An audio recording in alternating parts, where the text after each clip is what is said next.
Wherever you're listening in the world, it's a pleasure to welcome you to IsraelCast, the podcast powered by Jewish National Fund USA, your voice in Israel.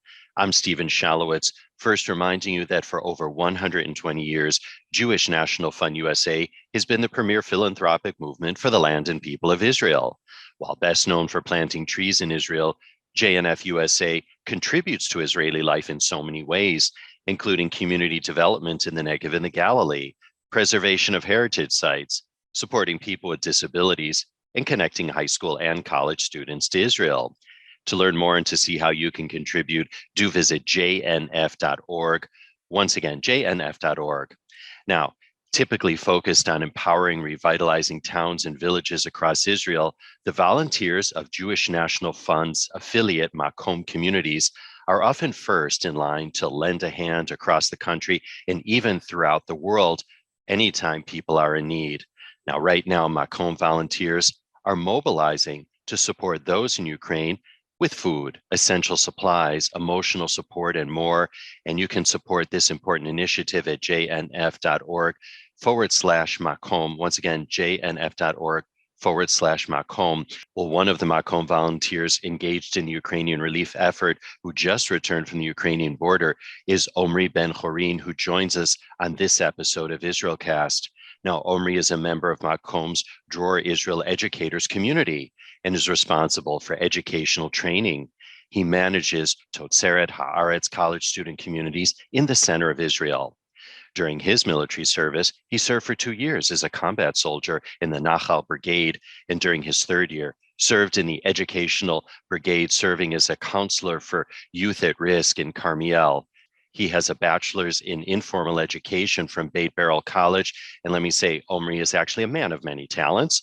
In fact, for the love of baking, he works as a baker in a Tel Aviv restaurant a few days a week, and up until COVID, produced and performed with an Israeli electronic music ensemble. Well, Omri Ben Horin joins us now via Zoom to share his experiences and what he saw on the Ukrainian border. Welcome to IsraelCast, Omri. It's a pleasure to meet you, and dare I say, I'm sorry it's under these circumstances. Yeah, well, thanks, Stephen, for the introduction. It's a pleasure to be here.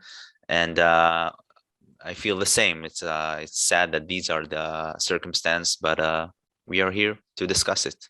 Right. And before we actually discuss what you saw and your experiences on the Ukrainian border, we have a very global audience. And I'm wondering, Omri, if you can share really a little bit about what MAKOM is all about so people can understand the work that you and your team actually do in Israel. Okay, sure. So MAKOM is an organization of various communities in Israel from all around Israel society and geography. We have religious communities, secular communities, educators communities, such as the one that I'm a member of, artist communities, Arabs, Druze, Ethiopian Jews, as I said, all around the Israeli society. And we operate in the cities and in the local communities to try to better the Israeli society in different ways. And though we are very different from each other, the communities are very different. What unites us is this strong sense of responsibility towards Israeli society and the feeling that this is not a low common denominator, but a very strong things that binds us as different people from different parts of the society, and as I said, the geography as well. Right. It's very much of a mosaic, isn't it? Yeah. MAKOM is an incredible mosaic. It's right. Something that that I meet every day, and it astounds me each day. And one of our early guests here on the program was Hadass Goldman.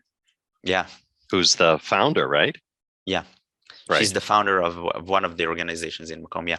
Right. She's just an amazing person. So we want to give her a shout out and all the folks working in MAKOM communities throughout Israel. And that's really a nice segue then into our conversation about Ukraine, because as I just mentioned, you have outreach in Israel, but of course you have outreach to the rest of the world as well when there is a need. So if you can just take us back, Omri, if you would, let's get started beginning with some of the logistics. What was that moment like when you got the call to go to the Ukrainian border? How were you selected? And can you talk about who also went with you? Yeah, sure. Well, it wasn't such a sudden decision for me. The situation in Ukraine troubles us in MAKOM deeply for some time now, and we've been following the developments and kind of preparing ourselves to help out when are needed, and hopefully hoping that we won't be needed. And a few days after the war, we participated in a Zoom meeting with representatives of Jewish communities from Kiev and Lubov in Ukraine. And after that meeting, we had like this strong feeling that we just need to go there and see for ourselves what's going on the borders, because it's very difficult to understand from afar what really is going on and what are the needs of the refugees, both in the Jewish communities and all around the world. So that was like the I don't know how to pronounce that, but that predated the call that I got. And actually, you said that I'm a baker, so it is a funny story. When I got the call from Benny, one of the participants that arranged that our expedition, our delegation, I was working in a bakery, and I had this tray of baguettes on my arm and loaves of bread in the oven. And I got the call, and I knew that he's gonna talk to me about Ukraine, and he wants me to join. So I answered the call, and he said, "Okay, Omri, it's happening. We want to go. We want to go on a plane tomorrow. And what do you say? Are you in or are you out?" So of course I said, without hesitation, "Yeah, I'm joining the delegation." After a while, I kind of stopped and asked myself, "Wait, where are we going? What are we gonna do? Who are we gonna meet?" And I called Benny again. He said, "Listen, we're gonna figure it out as we go. So we're gonna go there, get on a plane. I'm buying you tickets, and when we get to Ukraine, we'll understand who are the contacts that we want to meet and where are we most needed." And that was the main purpose of this delegation, to learn about the situation and prepare ourselves for future delegations. So we asked who was on who were the members. So we were five. We were a group of five. Benny, as I said, Benny Prince from Lod, Lior Lifshitz, Elad Hirsch, Dima, which was the only Russian speaker in our group, and we couldn't have done it without him, and myself. And we are all members of different communities within MAKOM. So Dima is from the artist communities, Benny and Lior are from the religious communities. And did you know them before you left? I knew some of them, but it was kind of a basic knowledge. Like I didn't, we weren't very close, and it was kind of an adventure. We knew that we were going to be a lot of time together, stuck in a car, 5 grown men with luggage on our knees, on our laps, while driving 8-hour long drives. But we got along incredibly well. We knew that we are all here for the same purpose, and it was actually, if it's allowed to say, it was a great time meeting them and getting to know them in a deeper way, in a more personal way. Well, as we like to say, it was a bonding experience, wasn't it? It was a bonding experience, right. Quite a bonding experience, being packed up in this small car. Right. And when you have those experiences, you can't help but get close to the other people. Of course. Well, either you get close to the other people or you want to chuck them out the car. But fortunately, you all could recognize the mission, and you all were like-minded people. So clearly you all got along. Just real briefly, how did you pack for the trip? I mean, you have, I guess, 24 hours or less to get yourself ready. Yeah, so it was quite a challenge, because we know it was gonna be freezing, and it's not the kind of cold that we have clothes for in Israel. So we started borrowing stuff. I went to my mom and I said, "Hey, do you have a coat, like a really good coat that I can take?" And she said, "Sure." And we had very little time to do so. And we also knew that we need to pack a lot of equipment, because and a lot of treats and chocolate that we wanted to hand out. We knew that we were going to meet children and families with small kids. So a lot of the equipment was not even ours. We took it, we packed pretty light, and we stuffed our luggage with whatever we could find. Yeah, I was going to ask, what did you take for the folks on the ground? So we took mostly, as I said, like treats, sweets, snacks, kosher snacks, and kosher chocolate, because we knew that we were going to meet at the border crossings and at the refugee center. Also Jews that maybe don't have food that they can eat, kosher food. So we took it along with us. And that's basically, we didn't pack, we didn't bring like medical supplies and stuff like that. On the plane that we were on, so El Al packed like, I think 800 kilos of equipment, of food that also went on the plane and was delivered to those communities.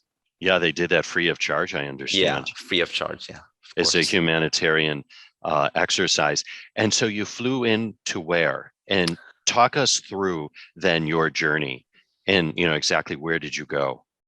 Okay, so we landed in Bucharest at night, and we knew that we have a very long drive. So we got on the car and started driving north. We didn't know where we were going to sleep for the night, and we tried to make arrangements as we went. At the first, so we slept in a town called Roman up in the north, and we got up very early in the morning and drove to Siret. Siret is a border crossing between Ukraine and Romania.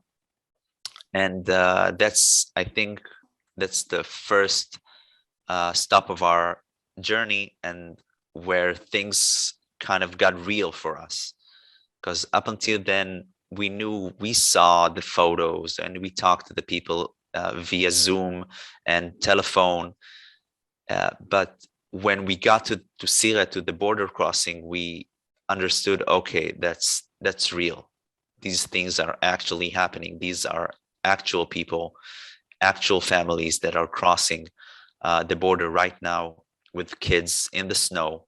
Very emotional images for us. And that was our first stop. And we met there with members of the Jewish communities, of the local Federation of Jewish Communities in Romania, and with members of JDC. The Joint Distribution Committee. Yeah. So they partnered up, and they built like this huge tent where they started handing out and cooking tons of soup and tea and coffee and warm food for the people that are crossing the border. And it's actually a funny point, because a woman that was there, she came to us after we started cooking and serving soup. She said she's been there for 5 days, and that's the first time that she had a warm meal in the border crossing. So there is food, there are sandwiches, there are snacks. People aren't starving, but it is a very difficult situation. And Omri, so this large tent was set up by the local Jewish community, as you said, Yeah. together with the JDC, the Joint Distribution Exactly. Committee. Okay, and it's for everybody, Jews and non-Jews? Of course, for Yeah. everybody. Yeah. We don't even know. It's not like we have any way to identify, but we knew that, of course, it's for everyone. And that was the definition of this tent. But it was also a place where Jewish people could see a big Star of David and writings in Hebrew, in English, in Russian, in Romania that says welcome. And it was a very emotional moment to see people realizing that this is a place for them, from the Jewish communities that fled from the war zones. And how far from the border, because when you talk about a border crossing, Yeah. you know, one almost thinks that just across the road there, that's the other country. So can you give us a little bit of a logistics there in terms of how far this tent was from the real Ukrainian border? That's exactly the way you described it. It's just across the road, maybe 50 meters from us was the border crossing. We were the first tent that people seize and pass through when they cross the border. Into Romania. Into Romania, yeah. And is this the only crossing into Romania? I don't know, but I think there's another crossing more to the west, but there's a lot of people came through this crossing, and it's considered a small border crossing, like only 30,000 people a day, something like that. It's considered like a small border crossing, not a big place for refugees to cross through. And still you could see the exhaustion of people waiting in lines for 10, 12 hours in the snow. Yeah, I was going to ask you, we see the images and it seems so cold. Can you talk about really what the weather was like? Well, as I said, I'm an Israeli, so I'm not used to cold at all. But it was extremely cold. The minute we got out of the car, I said to myself, okay, I'm not going to last for 5 minutes. I felt like I'm going to freeze my nose off. And it was so cold. And in the cold, you don't need to just be there. We understand that people are working. They're chopping onions. They are peeling potatoes, washing them in cold water. And I joined them when we started cooking for these people. And I just could feel my hands freezing. And as you said before, it really is. It puts things in perspective. I thought about, okay, I'm so cold. I'm suffering right now. How is it compares to people that are now crossing the border with kids on their hands, leaving their husbands, their families alone back there, and just going into the unknown. Mm-hmm. But yeah, it was super cold. And Omri, can you talk about some of the people that you met there and just some of what you witnessed there at that particular border crossing? Yeah, so maybe I'll share just like two stories that was very emotional for me. One story is just a small kid that Dima, who's, as I said, the only Russian speaker in our group. He went to this kid and he knew that he speaks Russian and doesn't speak any other language. And he asked him if he would like to have some tea and chocolate. And this kid just reached out his hand and said, "Hi, I'm Nikita. Nice to meet you." And in this incredibly polite way and touching way. And Dima he didn't know how to react, because it was such a small, sweet gesture from a kid, maybe 7 or 8 years old. And these are the kids that are crossing. They are so small, and they're so sweet, and they are so polite. They don't ask for help. That they feel shy, they feel embarrassed to reach out and say, "Hi, I need help." As I was going around the tent and just trying to see and understand what's going on, I saw a young kid, maybe 12 or 13, standing alone with luggage, with a big suitcase and a big backpack on her hands, and she was alone. So I went to her and I said, "Hi, do you need anything?" Because I could see that she's trying to get the courage to ask for help. And she just said to me, "I just need a warm place to stay and to defrost." And I told her, "Okay, come with me." And I took her into the tent and put her in the warmest spot in the tent, and asked her if she wants something to eat. And she asked me, "Is it kosher?" So I said, "Yeah, it's kosher." She said, "Okay, so yeah." And I didn't even know that she's Jewish. She didn't say anything. I asked her what is her name. She said her name is Tzila. She's 13 years old. She crossed the border alone. Both of her parents are still in Ukraine. I didn't ask for the details. And I asked her, "Okay, what are you going to do now?" And she says she's waiting for her uncle to come and pick her up and take her to family. and he may be there in 7, 8, 9 hours from now, and she just needs a warm place to stay. And for me, it was really emotional, because I thought about the disorientation that we feel when we get to a foreign place, to a strange place with strange people. You see cops all around and sirens, and it's a really stressful situation. You're all alone. You're just all alone, and you're 12. And I thought about the basic need, like this basic necessity to just have someone that you can ask for help and feel comfortable to say, hi, can I sit in your tent? And these are the people. They flee from war, and they still have this incredible manner and politeness and difficulty to ask for help and to receive it.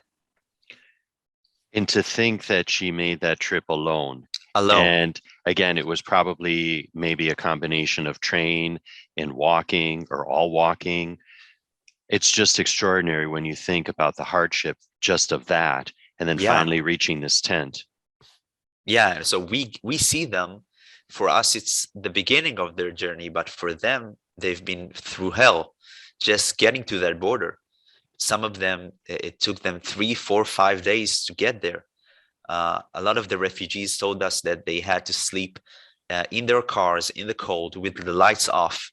So they were afraid of bombings and of being misrecognized as military forces. And thinking about that situation and getting with, even if you got with your car to the border crossing, just saying goodbye to your dad, who can't leave the country because he's not allowed, and you're just crossing alone, or with your mom, or with your siblings, or with your grandparents. There are just babies, young mothers, and elderly people. And the images of these people in the snow is just really overwhelming. And what's particularly poignant is that this is happening in 2022. Yeah, exactly. We're not talking about the 1930s and 40s, right? Yeah. I mean, you would think that these images would be long gone. Yeah, exactly. And that's just part of the tragedy, is that how history repeats itself. Yeah. Continuing with your experience and the story of you and the other MAKOM volunteers. So you're in this tent, and talk about sort of the nature of the work that you and your 4 comrades are doing. So in this tent, we understood that really the basic need is just immediate help. Food, something warm to eat, clothing, and also communicating with the people and understanding, where are they going? Do they need help? There's a lot of volunteers. There's a lot of coordination needed. Someone says, I need to get to Bucharest. I need to get to Berlin. I need to get to Vienna. I need to get to Israel. They cross the border. Some of them know where to go, but they don't know how they're going to do it. So a lot of the work is coordinating between the volunteers and the authorities that are in the border crossing. And some of the work is just plain chopping onions, cooking soup, being there with the communities, with the local Jewish communities that are carrying a lot of the burden and are staying there. They're there 24/7. These border crossings they never close.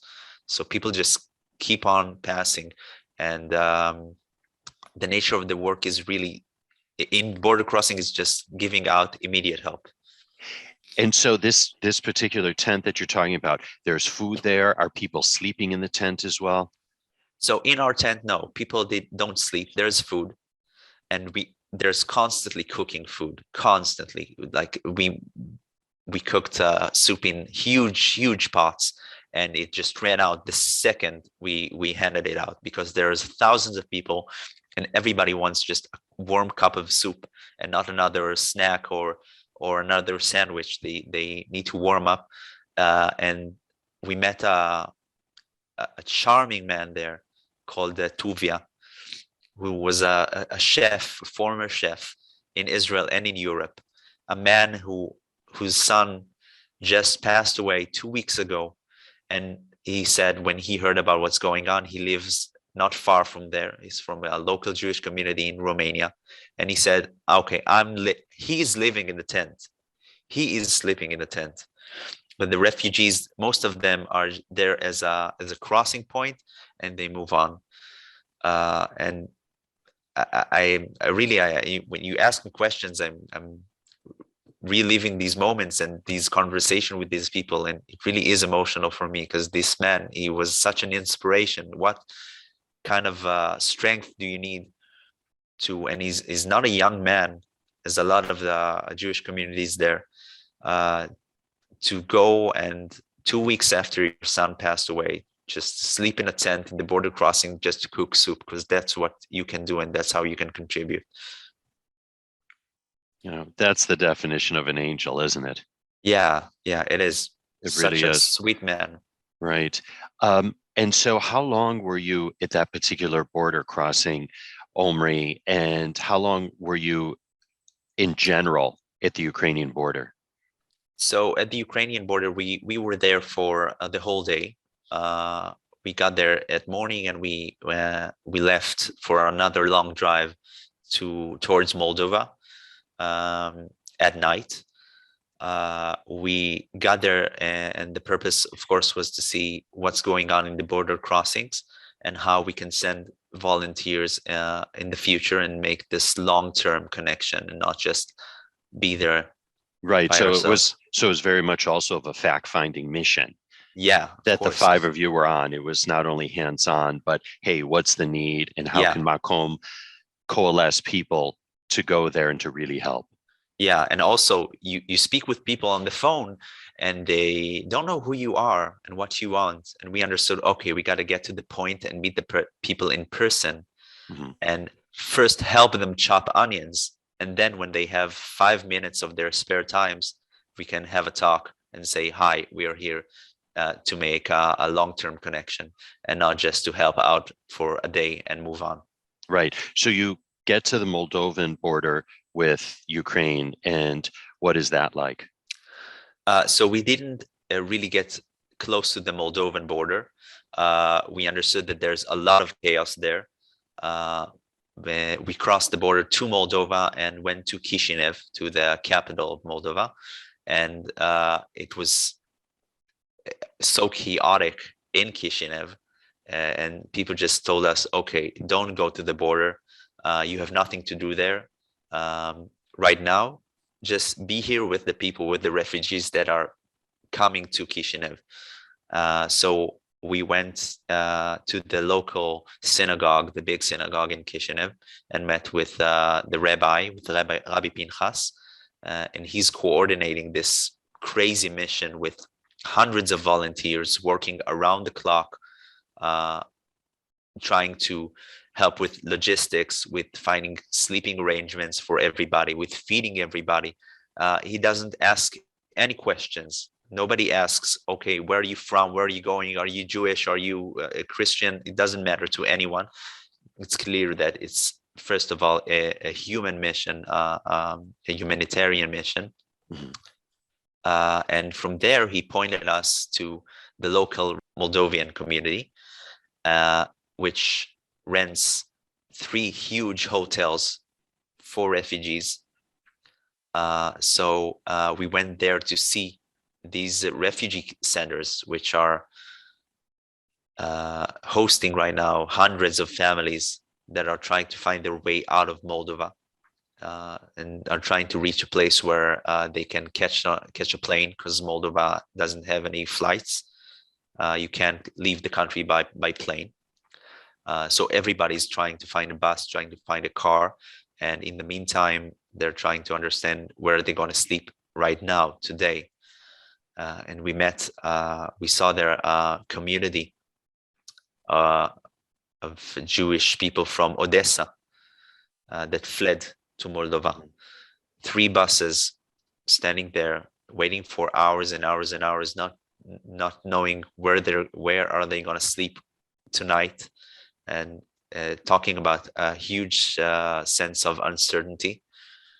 And from there, we went to these hotels, to these refugee centers, and it was also a pretty difficult image. These hotels, these buildings are very old. They're crumbling.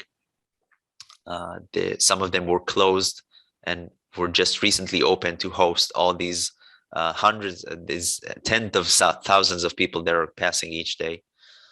And kids are in dark lobbies, a very depressing atmosphere, a very dark atmosphere, both in lighting and also in emotion. We talked to the kids, we talked to the mothers, and we asked them how can we help also right now and in the long term. And they said, we need people to talk to, and the kids need people to play with. That's it. We'll be fine with food. We'll be fine with the buses. We'll have a place to stay. People are taking care of that. But we are sitting here alone. We've been through hell. There's nobody to talk to because everybody's busy doing something else, and that's okay. And we understood that if there's a need that we can, for MAKOM, from our communities, if there's a need we can be relevant to, is just that, the social need. It sounds like they just need a hug. Yeah, they just need a hug. They just need someone that sees them and asks them, how's everything? Do you need something? And see that they're human and they're not just they're faceless refugees numbers that we can see on the screens of a huge amount of people that are crossing the border. One of the things that just struck me, and I want you to talk to it, is that you said the mothers and the children, because clearly you're not seeing any men, if any. Only elderly men, only people above 60, 70. And a lot of the men, they don't want to leave Ukraine. They're staying there by choice. It's for them, it's a war and that's happening in their homes, and they're there by choice. But yeah, we saw very little men, and we also understood that in the next expeditions, in the next delegations, we need women, and we need more Russian-speaking women. So the approach would be easier. There's stuff that they can talk to us about. When you meet some of these people, and from what you've heard, do they all have documents? Do they all have papers or passports? Do they have these documents that they can travel freely? And what happens if they don't? So most of them do have documents, and a lot of them have also a plan where they want to go. But sometimes the plan doesn't doesn't match the documents that you have. But there are some people we met that didn't have documents, or didn't have like very specific documents, and don't know what to do about it, and don't know how to get a visa to this specific country. A woman that we met, and she said, I'm not leaving anywhere without my dog. And the dog doesn't have documents, and she can't leave the country. Stuff like that. By the way, speaking of dogs, there was a story of a man with a dog. And I don't know if you're familiar with that one or not, where his wife went to Israel and he was going to go with her, but he did not have, the dog wasn't vaccinated and didn't have a chip, and he was in Warsaw. Do you know about that story? No. And I believe he was in, I believe he was in Warsaw, and he had this old dog with him, and they arranged with the rabbi to get a vet to administer the vaccination and to put in the chip, because his flight was leaving the next day and he was not going to leave without his precious dog. And if you're an animal lover, as I am, then you can so appreciate that again, he wasn't going to leave his dog, which is a family member. And I remember also seeing an image of a woman walking down a path somewhere. It very well could have been in the Ukraine. It could have been across the border already. I don't know. Carrying her dog on her shoulders. On her shoulders, and that just broke my heart. Yeah, for miles and miles, because of course these people are not leaving their dogs behind, and they take so little, but they take their pets. A lot of people with cats in cages. When we were in Bucharest, after we went back, so we met with two women who said, we want to go to Israel, but we're not going. We're not leaving without our dogs. So we took them to the vet, and we helped them out with the documents that are needed. And so you see a lot of these kind of situation where people they have a plan that just don't really know how to make that plan happen. And a lot of things, a lot of people rely on the kindness of strangers. And I think that's also something that we said to ourselves as we were there. We need to be prepared to help people with stuff we didn't even realize that are necessities. Right. Omri, I don't know if you saw something that Natan Sharansky had posted, but I want to read just a sentence or two from it, just an excerpt, and I want you to respond to it. He wrote recently, quote, "The world has changed. When I was a child, quote unquote, Jew was an unfortunate designation. No one envied us. But today, on the Ukrainian border, identifying as a Jew is a most fortunate circumstance. It describes those who have a place to go where their family and entire nation is waiting for them on the other side."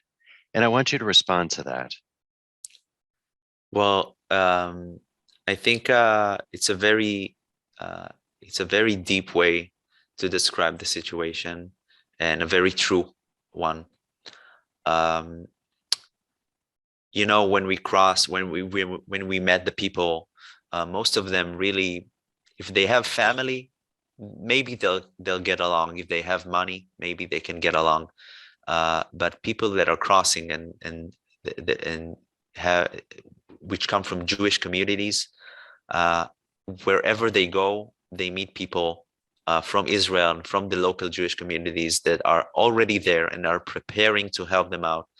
And it reminds me of a story about something that happened a few hours before we left Romania.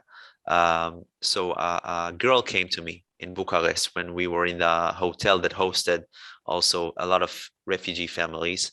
And she came to me, and also with the same manner of, I'm too shy to ask for help. And I saw that she needed and said, "Okay, what do you need?" And she said, "I'm trying to buy a plane ticket, and my car doesn't work, and my family is waiting for me. And you can see the flights getting fully booked by the minute." And she was very calm about it. And she asked me if I could help. And I told her, of course. So we figured it out. We sorted the things. My credit card didn't pass because I wasn't in the country, and it's a large sum. And I guess that's the same problem that she had. And she's not even trying to get to Israel right now. And when we sorted it out, and she got the mail with the plane tickets, with the details, she started crying. And you can see all the stress that built up. It got released, and she started crying, and she was very shy about it. And she says, "It's okay, it's okay." And I asked her where she's going, and she says, "Berlin." And I said, and from there, she says, "We don't know yet." So I told her, her name was Olga. And I told her, "Olga, listen, I don't know what comes next for you and your family, but just so you know that whatever happens, you have a home, you have a place to be." And we exchanged phone numbers and mail addresses. And the fact that I can say that, I can say that to a person, I can say that to a Jewish 20-year-old girl, and says, "You have a home, no matter what, whatever happens, you can always come here." It's something that we couldn't say for thousands of years, and I'm not being overly dramatic about it. Well, we're going to talk about Zionism in just a moment towards the end of our conversation. I'm just wondering, Omri, is your family originally from that part of the world? Do you have any ancestry from there? My family is from Poland. My mother's side is from Poland, which is, I guess, in the same neighborhood as what's going on right now in Ukraine. But a lot of our families are from these areas of the world. Elad, one of the members of our delegation, his family is from Romania. And we went to the Jewish cemetery in the same places that his family fled from 70 years ago, to see cemetery of the Jewish community that once was, and it was also a very strong moment for him and for us. Was that his first time there? Yeah, it was. Yeah, I can't imagine how emotional that must have been. Yeah, and he said, okay, I don't know how early we need to get up to get there, and we got up really early and got there almost at dusk. And he said, I just got to visit the Jewish cemetery in this city in Diashi. How many days then total, getting back to the trip, were you away? Because right now is part of your narrative, you're in Kishinev, and you're trying to make arrangements, certainly trying to help people, do whatever you can. And so from Kishinev, you went where? And again, how long was this whole adventure for you?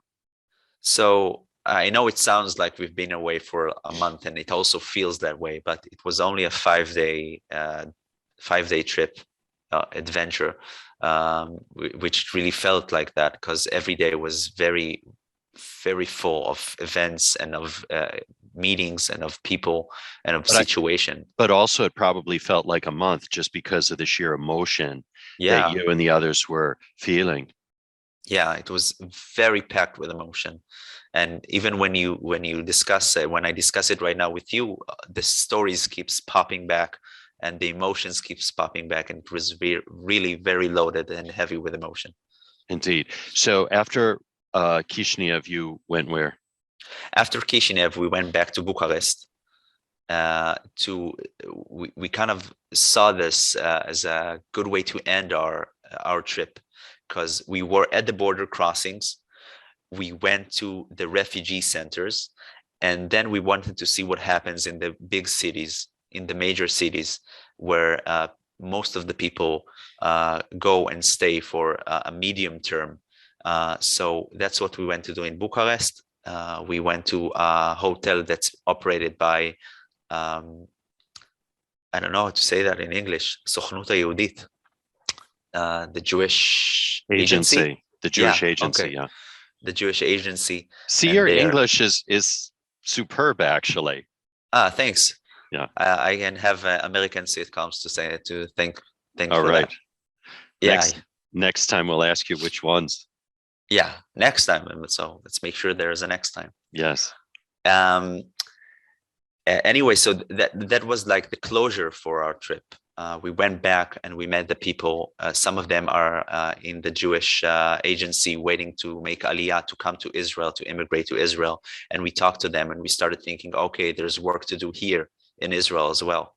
We need to think about how we greet, how we accept, how we I don't know how to say that, how we absorb these communities into our own, and how they can feel at home as fast as possible. And that's a lot of what we are doing right now in Israel, trying to think. Right. Well, what can you tell us then about Ukrainians who have decided to go to Israel? And just to backtrack for a second, did you find that there was a sense of relief amongst people that they were in good hands with the Israelis? I think so. Both Jews and non-Jews. A lot of people were very surprised to see Israelis, and they asked, "What are you guys doing here?" And we said, "We are here because we feel needed." And they said, "Oh, you guys always, you Russian first." And they didn't say it in a sarcastic way. I think it was in a relieved way, that they feel that they are now in good hands of people that have, maybe it's also unfortunate, but have the experience in handling crisis situations. Yeah, because as we were just talking about, the Joint is there, the Joint Distribution Committee, the Jewish Agency is there, other Jewish organizations are there, MAKOM is there. So there's definitely a Jewish and Israeli presence. And I'm just wondering, and of course the Red Cross is there and UNICEF is there. Do other countries, though, have any presence in the border regions to the best of your knowledge or what you've seen? I can only talk about what I saw. And in the border crossing that we were in, we didn't see any other country We saw some small points where people with foreign citizenship came and they met with the consuls of their country, but there wasn't like a big big tents like the Israeli tent and the Jewish tent that gave aid. It was mostly just trying to locate the people, their own citizens, and helping them out. You've mentioned the word tent several times, and the one Yeah, image that I keep thinking about is Abraham's tent and Sarah's tent. that's a nice image. Yeah, You know, maybe. that's where it all started, didn't it? Yeah, like Helping the needy. helping the needy. We're not asking too many questions. Just you can come in, sit in our tent, Yes. and we'll give you whatever you need, and you And can move on. right, and make yourself at home. Yeah, That's real, Jewish hospitality, hachnasat orchim, right? yeah, yeah. Right. So let's then talk about the Ukrainians that have landed in Israel. Can you tell us about them? Because I understand that there's one hotel in the Lower Galilee that has accepted them. It's been turned into an absorption center, and I know that MAKOM is engaged with them. Yeah. So right now we are in communication and contact with the formal authorities in Israel, trying to understand where these people are located, where are they being, where are they staying. So there's a lot of different places in Israel, and there right now most of these families are living in hotels for a period of about a month, maybe a little more, to give Israel time to help with more stable arrangements and for a long term. And we are we are going there to these hotels and doing maybe some of the things that we said that we need to do in Ukraine. We understood that we need to do them as well in Israel. And fortunately, in Israel, there's a big population of Israelis that came from Russia, that came from Ukraine in the 90s, in the early 2000s. And a lot of them are part of our communities, of the MAKOM communities. And so we do these meetings between communities. We come as a community to meet the community of the refugees, of people that come, to make sure they feel invited, to make sure they feel welcomed, and also to talk to the mothers, to play with the kids, just to be there and make sure that this place is more than a housing arrangement. It's a place that you can feel at home. I'm just wondering whether they were the women and children that you met at the border or in Kishinev or in other parts of Romania or even those in Israel. Is there talk that they want to just leave and not go back to Ukraine, or are they all hoping that one day they will return? I think it varies. Some of them hope that the war would end and they say, okay, we're just sitting it out. And as soon as the war ends, we're going back. But a lot of people say they left their homes. And also it's, as I say, it makes me very emotional. One woman told me, I left home knowing that I'm not going back to my home, to the place that I've lived all my life, to the place that my kids grew up in. And they know that, and they try to accept the fact that their country they will not feel safe in. And I think it's a huge tragedy for them. And some of them are saying, yeah, we just want to see how things work out. Maybe we'll go back to Ukraine. But people that get to Israel, most of them say that they are coming to stay in Israel. Yeah. Well, in many cases, their homes have been obliterated, their businesses have been destroyed. So there's nothing exactly. There's nothing physically to go back to. They'll have to rebuild. And certainly people have done that throughout history, as we've seen even in the 20th century. Yeah. But it's a very different dynamic. And I think you're right. It's probably very individual for each person that is involved. Well, listen, as we begin just to sort of wind down our conversation, Omri, I'm just wondering for you and for the other MAKOM members that went with you, the other four gentlemen, how did that experience impact you, and how is it affecting you today? Well, it impacted me a great deal. It's hard to come back from this expedition, from this trip, uh, after seeing and talking to all these people and be focused on anything else. You go back to work, you go back to doing your day-to-day life, and there are things that are sitting on the back of your head, and you know that you're also very, very needed somewhere else. So right now, I think that myself and other members and all of us at MAKOM, we are trying to see how we can not forget about that, how we can keep that in our everyday lives, in the work that we do in Israel. And we know that in a month, 2 months from now, maybe the cameras will move on to different parts of the world, and it will not all be news anymore. It will be old news. But these people will still be there, and they will still be in Israel, and there will still be refugees from their countries. And so it impacted me a great deal, trying to think and decide that I'm in it for the long term, not for the short trip. Yeah, and to go back to something that you said, like the woman said, we know that we'll get a sandwich, we know that we'll have something to eat. What we really need is someone to talk to. Yeah. And so with that in mind, can you talk about some of the MAKOM groups that are planned to go, and what does MAKOM have in mind in terms of moving forward? So right now we are organizing the next delegations. The idea is to work in 2 or maybe 3 different places in Europe, in Poland, in Moldova, and in maybe in Romania, and have people going in and going back, but always have people on ground on these refugee centers and on these border crossings. It depends on where these groups are working in. And right now we are arranging 3 different delegations that are supposed to go to Moldova in next Monday. So that's Monday the 21st. Monday the 21st. And 21st of March.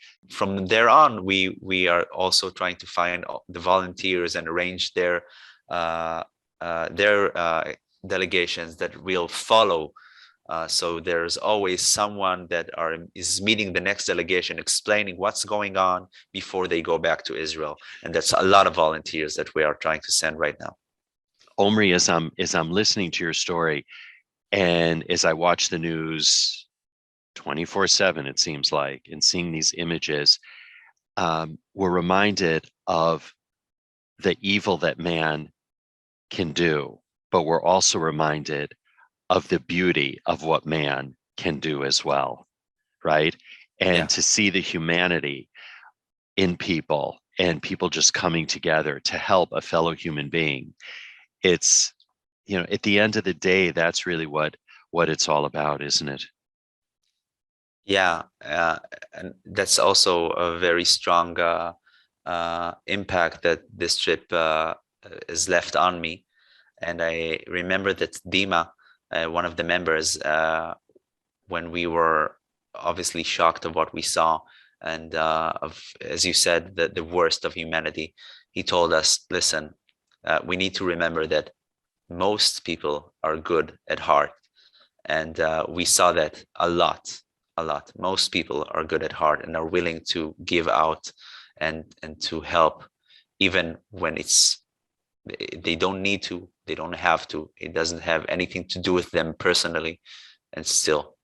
Right. There are so many random acts of kindness that are going on. There's one story about one man in Romania that's just driving people for free to wherever they need to go.